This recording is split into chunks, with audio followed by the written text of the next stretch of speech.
Hello everyone. Let us see the program to convert the infix expression to postfix expression. यानी कि आपको infix expression input करनी है और उसका postfix आपको output में मिलेगा यानी कि reverse Polish notation. उसके लिए आपके सामने ये कोड है. Very important. इस कोड को समझने से पहले आपको कुछ बेसिक चीजें समझनी पड़ेंगी. हमारा मेन प्रोग्राम थोड़ी देर के बाद आएगा. पहले हम ये 4 फंक्शंस जो इस प्रोग्राम में इस्तेमाल होने वाले हैं, जो हम मेन प्रोग्राम के अंदर इस्तेमाल करेंगे, वो 4 फंक्शंस हम पहले समझ लेते हैं. Let us see the code one by one. सबसे पहले आपकी 3 हेडर फाइल्स हैं, stdio.h, string.h, ctype.h and conio.h आप इंक्लूड कर सकते हैं. उसके बाद ध्यान दीजिए, very important, enum data type यानी कि यूजर डिफाइंड डेटा टाइप हमने यहाँ पर इस्तेमाल किया है. enum आइटम अंडरस्कोर लिस्ट यानी कि item list. Opening curly brackets के अंदर हमने 4 वेरिएबल्स के नाम लिखे हैं. operand यानी कि ऑपरेंड, oper यानी कि operator, left break and right break. ये हमारी बनाई हुई वेरिएबल्स हैं जिनका ये 4 नाम दिया गया है. Please don't use the keyword operator, OPERATOR. Operator is a keyword in C, that is turbo C.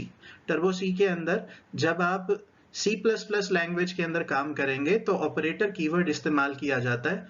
तो ध्यान दीजिए कि आपको ऑपरेटर नहीं लिखना है, कोई भी दूसरी स्पेलिंग, कोई भी दूसरा वर्ड यहाँ पर आप इस्तेमाल कीजिए. तो हमने यहाँ पर 4 वर्ड्स बनाए हैं, OPERAND यानी कि operand, operator, left break and right break. अब याद कीजिए, आपकी इनफिक्स एक्सप्रेशन में ये 4 में से कोई भी एक आएगा और इसका जो नाम है, इन वेरिएबल्स का जो टाइप है, उसका नाम है आइटम लिस्ट. यानी कि आइटम लिस्ट के अंदर 4 वेरिएबल्स यहाँ पर आ गए. नेक्स्ट हमने कुछ वेरिएबल्स डिक्लेयर किए हैं. int top equal to -1, stmt equal to 1, stfull equal to 0 and loop yn equal to 1. इसका मतलब है कि स्टार्टिंग में याद कीजिए, टॉप ऑफ स्टैक यानी कि TOS, यहाँ पर हम TOP लिख रहे हैं, दैट इज इक्वल टू -1 यानी कि स्टार्टिंग में स्टैक खाली है. Next stmt equal to 1. stmt equal to 1 यानी कि इट इज ट्रू, मतलब कि आपका स्टैक खाली है. जब stmt इक्वल टू 0 हो जाएगा, इसका मतलब है कि आपका स्टैक खाली नहीं है. खाली नहीं है मतलब उसके अंदर एक एलिमेंट तो है.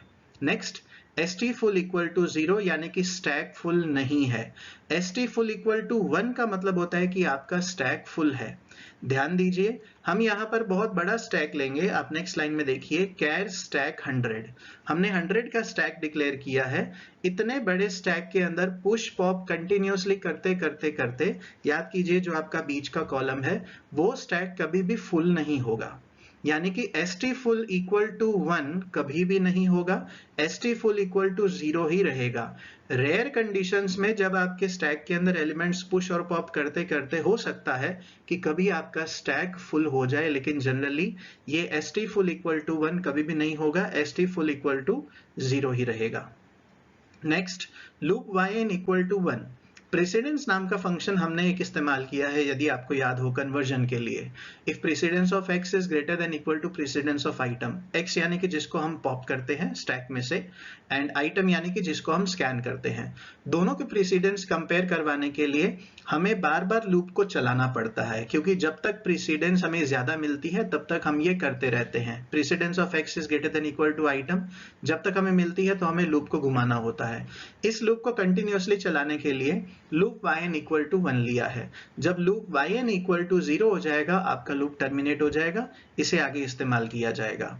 2 फंक्शंस बेसिकली जो हमेशा स्टैक के अंदर पुश और पॉप करने के लिए इस्तेमाल किए जाते हैं, वो यहाँ पर बनाए गए हैं. वॉइड पुश, जिसके अंदर एक कैरेक्टर C पास किया जा रहा है, ओपनिंग ब्रैकेट.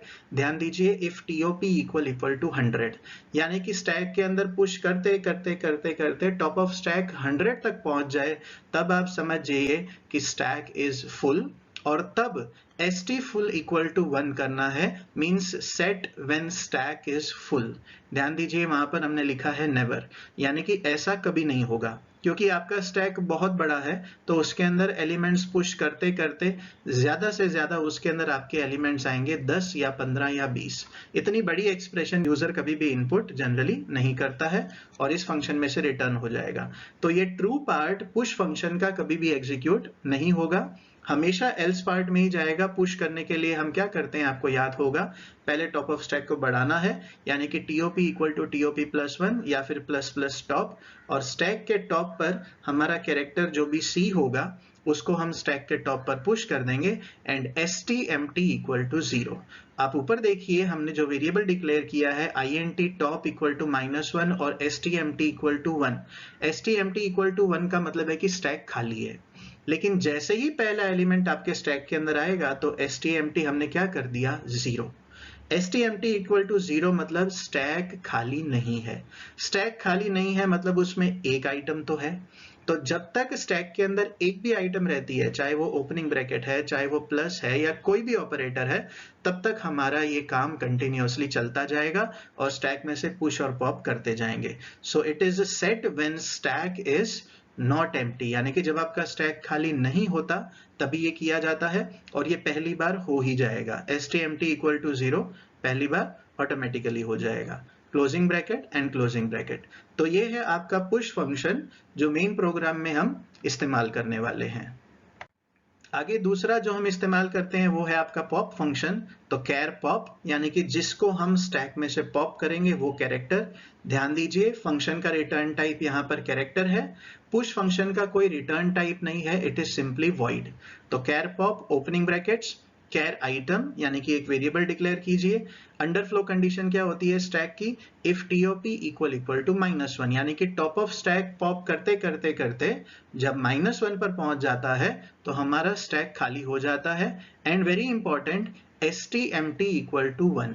जब हम पॉप करते जाएंगे और फाइनली हमारा टॉप ऑफ स्टैक -1 हो जाता है तो हमें उसे इंडिकेट करना है, बताना है यूजर को कि आपका स्टैक खाली हो गया है। तो इसीलिए STMT इक्वल टू 1 यहां पर हमें कर देना है। एक भी स्टैक के अंदर आइटम है तो STMT इक्वल टू 0 है, जो पुश फंक्शन में है। यहां पर अब एक भी आइटम नहीं है क्योंकि टॉप ऑफ स्टैक -1 हो गया है, तो STMT इक्वल टू 1 कर दीजिए। And next line is very important, item equal to single quotes के अंदर स्पेस। कभी कभी ऐसा आपको सिचुएशन देखने को मिलेगी जब आप प्रोग्राम बनाएंगे, तो कभी कभी -1 लोकेशन भी स्टैक में से पॉप होती है। तो -1 लोकेशन पर गार्बेज होता है, तो आपको आउटपुट एक्सप्रेशन में कोई ना कोई गार्बेज एलिमेंट जरूर दिखेगा। उसको अवॉइड करने के लिए हमने उस गार्बेज एलिमेंट को स्पेस से, यानी कि सिंगल कोट से इंडिकेट किया है। तो it is used when -1 location is popped. ये लाइन लिखिए तो आपका प्रोग्राम सही तरीके से विदाउट एनी गार्बेज आउटपुट दिखाएगा। यदि आपने item equal to single quotes में स्पेस नहीं लिखा तो भी आउटपुट आएगा, लेकिन बीच में आपको कहीं ना कहीं गार्बेज वैल्यू दिखाई देगी। क्लोजिंग ब्रैकेट, उसके बाद एल्स पार्ट में जाएगा, यानी कि यदि top of stack equal to -1 नहीं है तो एल्स पार्ट में जाएगा। याद कीजिए अगर टॉप ऑफ स्टैक -1 नहीं होता है मतलब स्टैक खाली नहीं है, तो पॉप करने के लिए क्या करते हैं, opening brackets item equal to stack का टॉप। स्टैक के टॉप पर जो भी एलिमेंट होता है वो आइटम नाम के वेरिएबल के अंदर आएगा, एंड माइनस माइनस टॉप, यानी कि top of stack equal to top of stack -1 closing bracket and return item, यानी कि वो वेरिएबल को रिटर्न कर दो। रिटर्न आइटम यानी कि आइटम टाइप का वेरिएबल है कैरेक्टर, ये कैरेक्टर टाइप का वेरिएबल है, तो इसलिए फंक्शन का रिटर्न टाइप हमने कैरेक्टर लिया है। क्लोजिंग ब्रैकेट आ जाएगा। तो ये है हमारा पुश और पॉप, जो दो फंक्शंस इस्तेमाल किए जाते हैं। नेक्स्ट हमने एक और फंक्शन बनाया है जिसका नाम है सिंबल टाइप। ध्यान दीजिए यहां पर ये बहुत इंपॉर्टेंट है। फंक्शन का नाम है सिंबल टाइप, फंक्शन का रिटर्न टाइप है इनम आइटम लिस्ट। सबसे पहले हेडर फाइल्स के नीचे आप देखिए तो हमने आइटम लिस्ट टाइप का हमारा खुद का यूजर डिफाइंड वेरिएबल डिक्लेयर किया है, जिसके अंदर 4 वेरिएबल्स हैं, ऑपरेंड, ऑपरेटर, लेफ्ट ब्रेक और राइट ब्रेक। तो ये जो सिंबल टाइप फंक्शन है ये इसी इनम आइटम लिस्ट का कोई ना कोई वेरिएबल रिटर्न करेगा। अभी आगे आप देखिए, सबसे पहले इसके अंदर हम कैरेक्टर पास करेंगे, यानी कि कैर सी, ओपनिंग ब्रैकेट्स इनम आइटम लिस्ट सिंबल। एक नया वेरिएबल डिक्लेयर किया जिसका टाइप क्या है, इनम आइटम लिस्ट। जैसे वहां पर हमने 4 वेरिएबल्स डिक्लेयर किए हैं, OPRND, ओपर, लेफ्ट ब्रेक, राइट ब्रेक, इसी प्रकार एक 5वां वेरिएबल डिक्लेयर कर दिया सिंबल। आप ध्यान दीजिए जो हेडर फाइल्स के बाद एक लाइन लिखी हुई है enum item list curly brackets के अंदर, उसको आप अलग अलग भी लिख सकते हैं। जैसे यहां पर लिखा गया है ऐसे आप लिख सकते हैं, enum item list OPRND semicolon. enum item list ऊपर semicolon, enum item list left bracket semicolon, enum item list right bracket semicolon। अलग अलग लिखने से अच्छा है कि कर्ली ब्रैकेट्स के अंदर लिखा जाए, तो जितने भी वेरिएबल्स की आपको जरूरत पड़ती है उसको साथ में डिक्लेयर इस तरह से किया जाता है। तो यहाँ पर एक नया वेरिएबल डिक्लेयर किया है सिंबल। ये सिंबल का वही टाइप है आइटम लिस्ट जो वो रिटर्न करेगा। क्या रिटर्न करेगा, लेट अस सी। पहले एक वेरिएबल डिक्लेयर करने के बाद if is alpha, is alpha is an inbuilt function which is available in string.h। ये हेडर फाइल के अंदर अवेलेबल है। तो is alpha फंक्शन के अंदर हमने एक कैरेक्टर c पास किया है जो सिंबल टाइप फंक्शन के अंदर आएगा char c। यानी कि यदि abcd up to z capitals and abcd up to z small ऐसा कोई भी कैरेक्टर मिलेगा तो very important opening bracket symbol equal to opernd। अगर a to z कोई भी कैरेक्टर मिलता है तो opernd वेरिएबल सिंबल टाइप में असाइन हो जाएगा। यानी कि सिंबल क्या रिटर्न करेगा, opernd यानी कि ऑपरेंड, क्योंकि आपका क्या मिला उसे ऑपरेंड मिला। सिमिलरली अगर ऐसा नहीं है, आपका कैरेक्टर है ओपनिंग ब्रैकेट, ओपनिंग ब्रैकेट यदि यूजर ने उस कैरेक्टर में डाला है आपकी एक्सप्रेशन के अंदर, तो सिंबल के अंदर क्या आ जाएगा, लेफ्ट ब्रैक, जो आपने वहां पर ऊपर डिक्लेयर किया है। तो सिंबल नाम के वेरिएबल के अंदर लेफ्ट ब्रैक आएगा। अगर इस तरह से आपने क्लोजिंग ब्रैकेट पास किया है, सपोज ओपनिंग ब्रैकेट भी नहीं है, कैरेक्टर भी नहीं है, एबीसीडी भी नहीं है, तो क्या होगा आपका, राइट ब्रैकेट होगा। तो symbol equal to right bracket, तो राइट ब्रैक जो है वो सिंबल में असाइन हो जाएगा। एल्स अगर सपोज ऑपरेंड भी नहीं है, लेफ्ट ब्रैक भी नहीं है, राइट ब्रैक भी नहीं है, तो ऑफ कोर्स वो क्या होगा, वो होगा ऑपरेटर यानी कि ओपीईआर। तो एल्स में जाकर सिंबल इक्वल टू ओपीईआर हो जाएगा, यानी कि ओपीईआर सिंबल नाम के वेरिएबल में असाइन हो जाएगा। क्लोजिंग ब्रैकेट रिटर्न सिंबल, जो भी होगा चारों में से कोई भी एक रिटर्न करेगा एक समय पर, या तो ऑपरेंड, या तो लेफ्ट ब्रैक, या तो राइट ब्रैक, या तो ओपीईआर, और वो रिटर्न करने के बाद क्लोजिंग ब्रैकेट में आ जाएगा। फंक्शन का रिटर्न टाइप आप देखिए, रिटर्न टाइप है enum item list। तो enum item list का क्या वेरिएबल है, एक वेरिएबल है सिंबल। तो सिंबल में ये चार में से कोई भी एक रिटर्न होगा एक समय पर। यानी कि एक्सप्रेशन में मुझे डिटेक्ट करना है कि whether it is an operand, whether it is a left bracket, whether it is a right bracket, or it is an operator। ये डिटेक्ट करने के लिए ये सिंबल टाइप नाम का फंक्शन बनाया गया है। तो इस फंक्शन को एक बार फिर से रिवाइंड करके जरूर देख लीजिए। आगे देखते हैं, एक प्रीसीडेंस नाम का फंक्शन बनाया है, int प्रीसीडेंस char c। याद कीजिए हमने अपने ऑपरेटर्स को प्रीसीडेंस दी है इनफिक्स टू पोस्टफिक्स को इवेल्युएट करते समय। सबसे हाईएस्ट प्रीसीडेंस हमने दी है हमारे कैरेट को, उसके बाद डिवाइड मल्टीप्लिकेशन यानी कि मल्टीप्लिकेशन डिवीजन को, उसके बाद प्लस माइनस को, और लास्ट प्रेसिडेंस हमने दी है ओपनिंग ब्रैकेट को। हाईएस्ट प्रेसिडेंस क्लोजिंग ब्रैकेट है, लेकिन क्लोजिंग ब्रैकेट यहां पर हम इस्तेमाल नहीं करेंगे। क्लोजिंग ब्रैकेट तो जब आता है तब हम ओपनिंग ब्रैकेट के साथ उसे कैंसल आउट करते हैं, याद कीजिए। तो यहां पर हम उसको प्रायोरिटी दे रहे हैं। तो int प्रेसिडेंस नाम का एक फंक्शन बनाइए, जो भी कैरेक्टर यहां पर पास होगा, caret, multiplication division, plus minus या फिर ओपनिंग ब्रैकेट, उसकी प्रेसिडेंस की वैल्यू यहां पर सेट होगी और वो रिटर्न होगी। ओपनिंग ब्रैकेट int प्रायोरिटी, एक वेरिएबल डिक्लेयर कीजिए जिसका नाम है प्रायोरिटी, इंटीजर टाइप का, स्विच c। अब वो कैरेक्टर आएगा। अब वो कैरेक्टर क्या हो सकता है, कोई भी ऑपरेटर हो सकता है। Opening curly brackets, case, opening bracket. Suppose user ने वो ओपनिंग ब्रैकेट उसके अंदर स्कैन किया उस आइटम वेरिएबल के अंदर, तो प्रायोरिटी इक्वल टू 0, उसकी प्रायोरिटी हम 0 करेंगे क्योंकि उसकी लास्ट प्रायोरिटी है एंड ब्रेक। सपोज वो प्लस है या माइनस है, दोनों में से कोई भी है, तो उसकी priority equal to 1 and break. आप यहां पर केस प्लस लिखकर priority equal to 1 and then break, फिर से केस माइनस लिखकर priority equal to 1 and break भी लिख सकते हैं, क्योंकि चाहे प्लस हो चाहे माइनस हो, दोनों की प्रायोरिटी हमें 1 सेट करनी है। नेक्स्ट, मल्टीप्लिकेशन हो या डिवीजन हो तो प्रायोरिटी इक्वल टू 2 होगा और ब्रेक हो जाएगा। कैरेट अगर है यानी कि एक्सपोनेंट यदि है तो प्रायोरिटी इक्वल टू 3 है और ब्रेक हो जाएगा। क्लोजिंग ब्रैकेट पर आएगा and return priority, priority return हो जाएगी। प्रायोरिटी 0, 1, 2 या 3 जो भी प्रायोरिटी होगी वो रिटर्न होगी और क्लोजिंग ब्रैकेट पर आ जाएगा।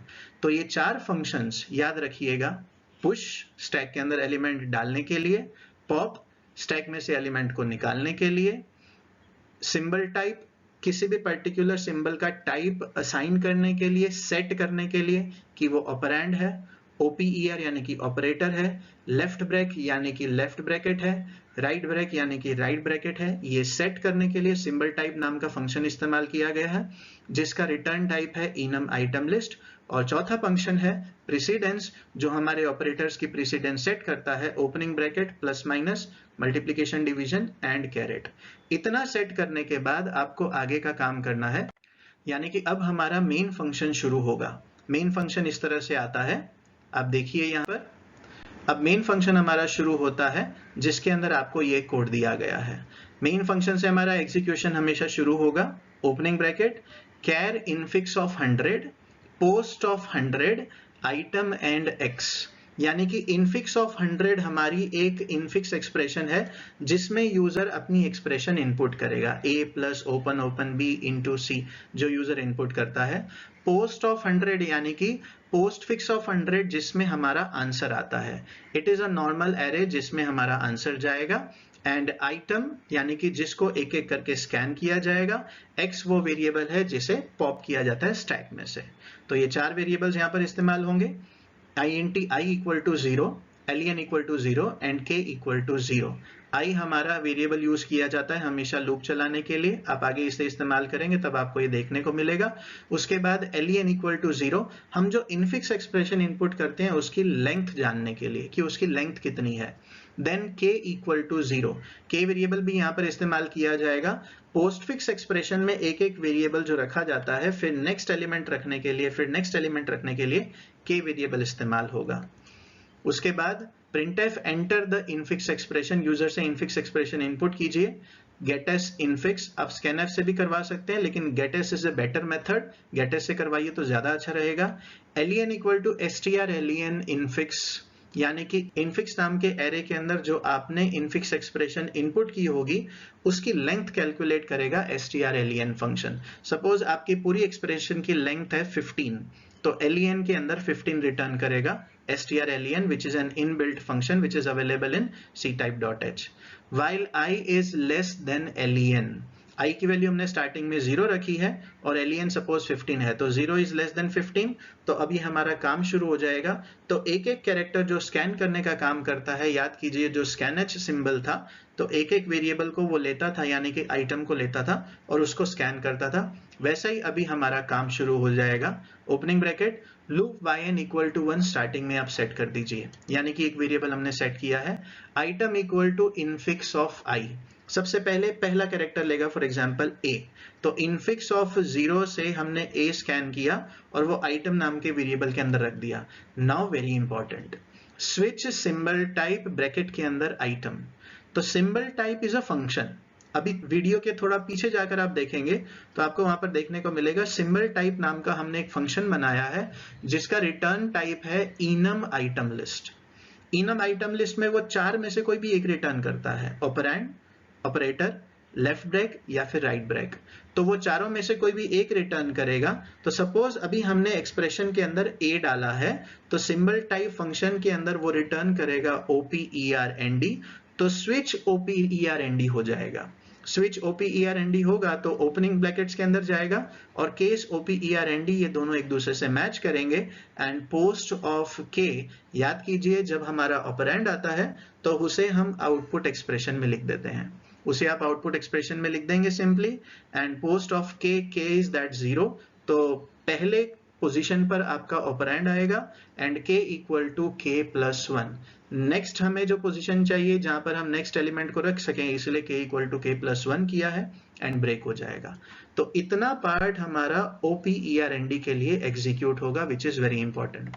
अब सपोज यहां पर यूजर ने ऑपरेंड नहीं डाला, अब यहाँ पर जब सिंबल टाइप फंक्शन के अंदर गया था तो उसे ऑपरेटर मिला, या फिर उसे फॉर एग्जांपल लेफ्ट ब्रैकेट मिला या फिर राइट ब्रैकेट मिला, तो आपका सिंबल टाइप फंक्शन उस हिसाब से मैच करेगा। सपोज उसे लेफ्ट ब्रैकेट मिलता है, यानी कि सिंबल टाइप फंक्शन के अंदर आइटम नाम के वेरिएबल के अंदर ओपनिंग ब्रैकेट है, तो ओपनिंग ब्रैकेट के अंदर जाएगा, सिंबल टाइप फंक्शन के अंदर जाएगा, सिंबल टाइप फंक्शन के अंदर वो चेक करेगा if item equal to that is left break, तो सिंबल नाम के फंक्शन के अंदर लेफ्ट ब्रेक असाइन हो जाएगा और लेफ्ट ब्रेक नाम का वेरिएबल, सिंबल नाम का वेरिएबल रिटर्न होगा इनम आइटम लिस्ट वाला। तो यहाँ पर हमारा लेफ्ट ब्रेक रिटर्न होगा और लेफ्ट ब्रेक रिटर्न होने की वजह से याद कीजिए जब लेफ्ट ब्रैकेट होता है तो उसे हमें स्टैक में पुश करना होता है। तो पुश आइटम ऑपरेंड है तो उसे एक्सप्रेशन में लिखते हैं और यदि लेफ्ट ब्रैकेट होता है तो उसे स्टैक में पुश करना है। पुश नाम का फंक्शन हमने वहां पर बना दिया है विच इज वेरी इंपॉर्टेंट, जिसमें हमने stmt इक्वल टू 0 करना है। पहली बार जब एक भी आइटम आपके स्टैक के अंदर आ जाएगी तो stmt इक्वल टू 0 हो जाएगा, जो कि सबसे पहले हमने 1 सेट किया था। क्योंकि एक भी आइटम आपके स्टैक के अंदर है तो अब आपका स्टैक एम्प्टी नहीं है, उसके अंदर कुछ तो है और ब्रेक हो जाएगा। सपोज सिंबल टाइप आइटम के अंदर हमारा राइट ब्रैकेट आता है तो पहले तो ऑपरेंड आएगा तो उसे आउटपुट एक्सप्रेशन में लिखेंगे दैट इज ऑरेंज कलर्ड। उसके बाद यदि लेफ्ट ब्रैकेट है तो ब्लू कलर से दिया गया है, उसे स्टैक के अंदर पुश करेंगे। यदि सपोज वो राइट ब्रैकेट है तो राइट ब्रैकेट है तो याद कीजिए हमें क्या करना होता है, राइट ब्रैकेट आता है जैसे ही आइटम के अंदर, तो जब तक स्टैक के अंदर जो वेरिएबल हम पॉप करते हैं x, जब तक वो ओपनिंग ब्रैकेट नहीं होता, यानी कि एक दूसरे से जब तक वो कैंसिल नहीं होते, तो बीच के सारे ऑपरेटर्स को हमें पोस्ट फिक्स एक्सप्रेशन में राइट करना होता है। तो जब राइट ब्रैकेट है, केस राइट ब्रैकेट, पहले आइटम को पॉप कीजिए, x नाम के वेरिएबल के अंदर आ जाएगा तो पॉप फंक्शन पहले एग्जीक्यूट होगा, स्टैक के टॉप मोस्ट एलिमेंट को पॉप करेगा, x नाम के वेरिएबल के अंदर रखेगा, while x is not equal to opening bracket. जब तक आपके स्टैक के अंदर ओपनिंग ब्रैकेट उसे नहीं मिलता, ये लूप रिपीट होता जाएगा। Opening bracket post of k equal to x, आपके नेक्स्ट पोजीशन पर, पोस्ट फिक्स के नेक्स्ट पोजीशन पर x रख दिया जाएगा, k equal to k plus 1, next position पर जाने के लिए नेक्स्ट एलिमेंट को पॉप किया जाएगा। नेक्स्ट एलिमेंट को पॉप करेगा स्टैक में से, फिर से चेक करेगा क्या वो ओपनिंग ब्रैकेट है। अगर वो ओपनिंग ब्रैकेट नहीं है, वापस से आपके इस पॉप्ड सिंबल को पोस्ट फिक्स ऑफ k में इक्वल टू x यानी कि असाइन हो जाएगा, k equal to k plus 1 होगा, वापस से पॉप होगा, ये चीज रिपीट होती जाएगी। सपोज हमने पॉप करते करते करते जब सारे सिंबल्स को रखते गए और ओपनिंग ब्रैकेट आया, तो जैसे ही ओपनिंग ब्रैकेट आया तो ये कंडीशन फॉल्स हो जाएगी और ये यहाँ से ब्रेक हो जाएगा। यानी कि ओपनिंग ब्रैकेट क्लोजिंग ब्रैकेट एक दूसरे को कैंसिल करते हैं और बीच के सारे ऑपरेटर्स को रिवर्स ऑर्डर में हमारी आउटपुट एक्सप्रेशन में हमें राइट करना होता है। तो 3 केसेस अभी हमने देख लिए। ऑरेंज कलर का पहला है ऑपरेंड वाला केस, ब्लू कलर का है लेफ्ट ब्रैकेट वाला केस, राइट ब्रैकेट वाला केस जो कि आपका ग्रीन कलर का दिया गया है। अब सपोज ऑपरेटर आता है तो क्या करना है, सपोज हमने सिंबल स्कैन किया तो it is any of the operator, plus minus multiplication division और कैरेट, तो केस OPER।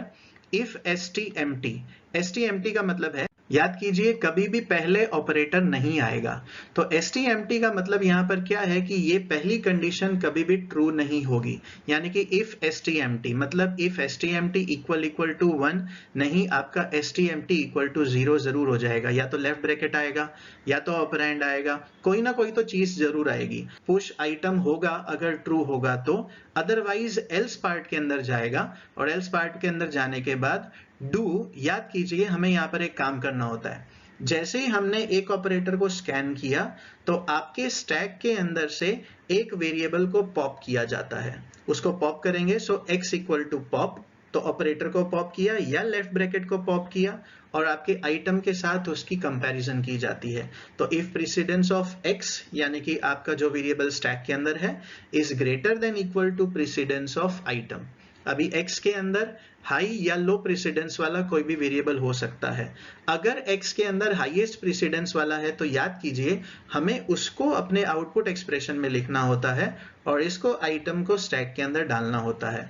तो ये पहले कंडीशन चेक होगी, यदि ये सही है तो हमें क्या करना है, post of k equal to x, जो अभी बताया, हमारे इस x को जिसको हमने पॉप किया था उसको पोस्ट फिक्स में लिखना है, k equal to k plus 1 next position पर जाने के लिए, and loop yn equal to 0। यदि ऐसा नहीं है तो एल्स पार्ट के अंदर जाएगा and loop yn equal to 1 होगा।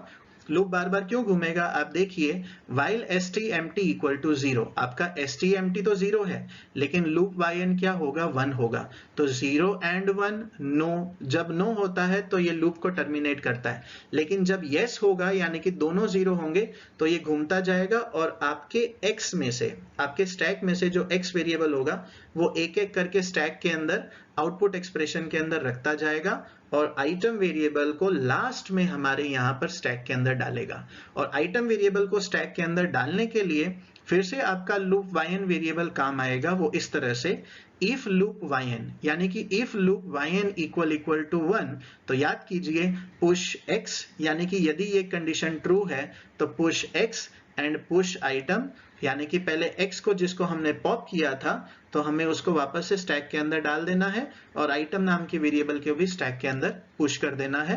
अदरवाइज आपके एल्स पार्ट के अंदर जाएगा और एल्स पार्ट के अंदर जाने से पुश आइटम, यानी कि आपके आइटम नाम का वेरिएबल स्टैक के अंदर पुश हो जाएगा, closing bracket, again closing bracket, और ये पार्ट ब्रेक हो जाएगा।